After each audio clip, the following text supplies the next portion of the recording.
میری محترم دوستو، الحمدللہ جن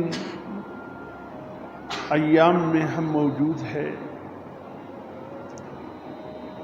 یہ ایام قرآن کی نظر میں ایام حج کہلاتے ہیں۔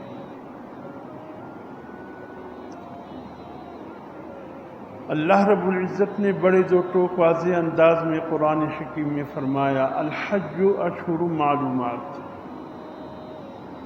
حج کے ایام معلوم ہیں، مہینے بھی معلوم ہیں، دن بھی معلوم ہیں۔ فمن فرض فیہن الحج فلا رفث ولا فسوق ولا جدال فی الحج، فرمایا جن لوگوں پہ حج فرض ہو جائے ان کو چاہیے کہ جب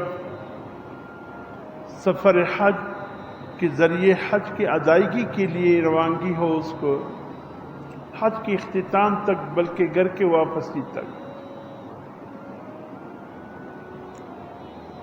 نہ کوئی فسق کا کام کرے، ولا فسوق، کوئی فسق، کوئی ایسا کام جس پر انسان پر کہیں فسق کا فتویٰ، فاسق ہونے کا فتویٰ نہ لگ جائے۔ حاجی کی ذمہ بہت ضروری ہے، بہت ہی نازک سفر ہے۔ ولا رفث، نہ وہ سفر حج میں کوئی بے حیائی کا کام کرے،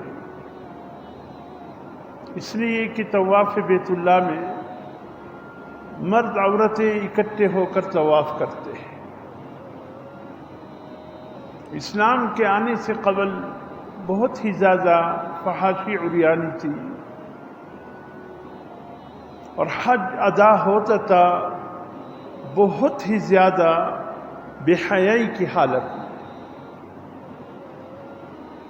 اس لیے اللہ رب العزت نے روک دیا کہ خیال کرنا آئندہ تم سے کوئی ایسی حرکت سرزد نہ ہو جائے، سفر حج میں کوئی بے حیائی کا کام تم سے کہیں سرزد نہ ہو جائے۔